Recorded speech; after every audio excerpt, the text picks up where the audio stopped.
Alright, so it's been a few months since Bread and Butter has released their Fat Boy paddle, and after playing with it for a substantial amount of time now, I can safely say this is by far one of the best all-court paddles out there currently on the market. There's a few reasons why that is, but first don't forget to subscribe if you enjoy, and now let's jump into things. This is the $190 60mm Fat Boy wide body all-court paddle. Here are also some of the other specs, so feel free to pause if you want, but I really just want to jump straight into the feel of the paddle itself. So to start, this having the Kevlar weave feels like you might expect for a Kevlar paddle. It has a really soft feel to it, but it's also firm. But it's also not so firm that you feel like it would hurt the control game at all. But it's also still firm enough that you can still hit decently hard with it. Honestly, it's a really great choice for an all-court paddle material. The paddle itself also feels really well made. I know Bread and Butter always has these kind of like fun designs to them, which is honestly one of the reasons I love this company so much. Not sponsored, by the way, but it's also these fun designs that typically give these kind of lower quality vibes to them, especially from a distance. But once you pick it up, you instantly notice how solid this thing actually feels. Also, as I've mentioned earlier, I've gotten to use this paddle for the last few months, and I have to say this paddle has held up surprisingly well over time. Usually by now, after this much use, a lot of paddles out there start showing at least minor signs of wear and tear, whether it be peeling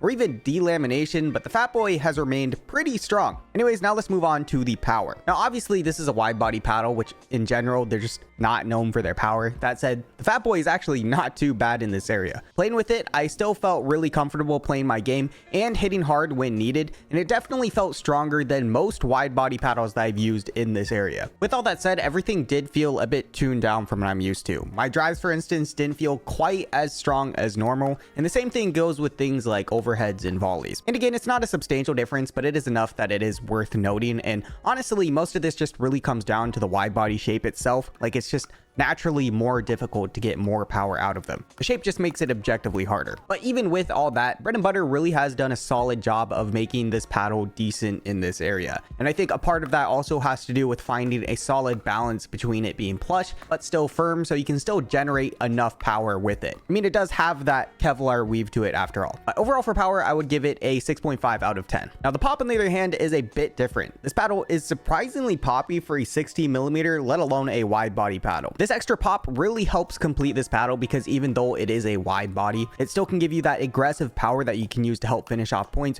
or help you win hands battles. Now it's understandably not top of the line or anything, but the pop is honestly impressive considering what it is. So overall for pop, I would give it a 7 out of 10. All right, now on to control. As you might expect for a 16mm wide body paddle, the control on this is great, but there are specific areas that are definitely better than others. To start, drops felt really good. To be honest, not as good as some of the other full control paddles out there, but it still felt really easy to use. Again, this paddle is still a bit firmer than some other paddles out there like the Nova or Vatic Prism, but it's still plenty soft to make drops and resets feel incredibly smooth. Dinks also felt really consistent and solid across the board, and in general, it's just a very good paddle for the typical control game. Now, where this paddle really shines and stands out is in the defense and blocking power this thing has. Now, even though I'm not a fan of wide body paddles, personally, there's something to be said about them because I don't think I've ever used a paddle that has made me this comfortable at blocking, resetting, scrapping, or just playing defense with in general. And even if defense isn't your playstyle, this paddle makes it just so incredibly easy to reset aggressive balls with. It really felt like all you had to do was just hold the paddle out there and then the paddle would just do the work for you. That in combination with the poppiness it has actually makes it a really deadly paddle too for turning points around and switching from defense to offense. Having a paddle with just such good defense but also the pop to put points away just makes for a really solid combination,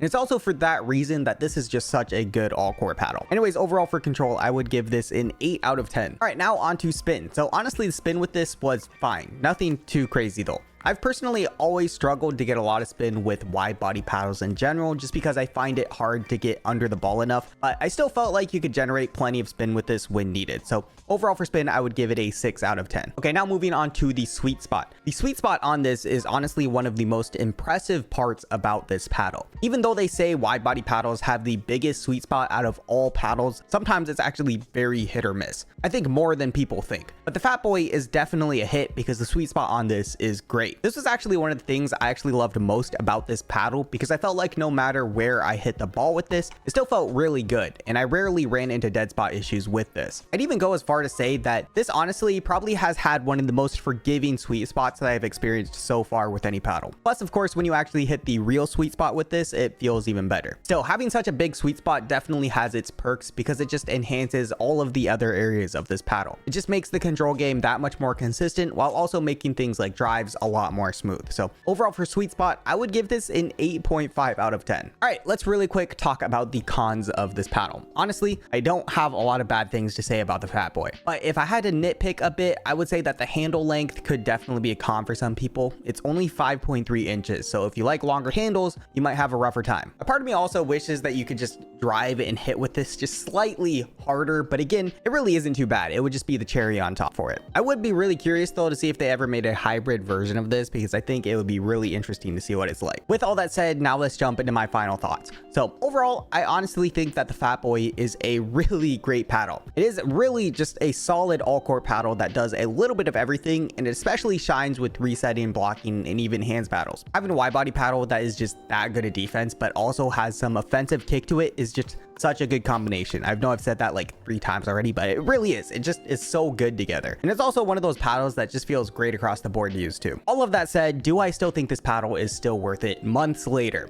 Definitely. Even though the Kevlar hype has died down a bit, the Fat Boy is still a really solid paddle, and is also held up really well over a lot of uses, which is honestly an underrated fact I think a lot of people overlook. Now, do I think this paddle is for everyone? Probably not. I mean, if you're a really aggressive style player who just likes to constantly drive and rip balls relentlessly, it's probably not a great fit. And same, of course, if you just don't like wide body paddles. It's also for that specific reason that I don't think I would probably use this as my main paddle, but it is a great option for just about everyone else. It's really forgiving sweet spot, also makes it great for newer and intermediate players, just because it gives a lot more room for error. But at the same time, don't let the donut logo fool you, because it's also still a great competitive paddle for advanced players too. There's also nothing like beating people in tournaments with a donut paddle too. Plus, on top of that, Bread and Butter, of course, has some really fun packaging and a 30-day warranty, so there's almost no reason not to try it out if you're interested. Plus, you can get 15% off with my code DanielPB. But anyways, that's it. Hopefully this was helpful. Please consider subscribing if you enjoyed, and I will see you next time. Peace.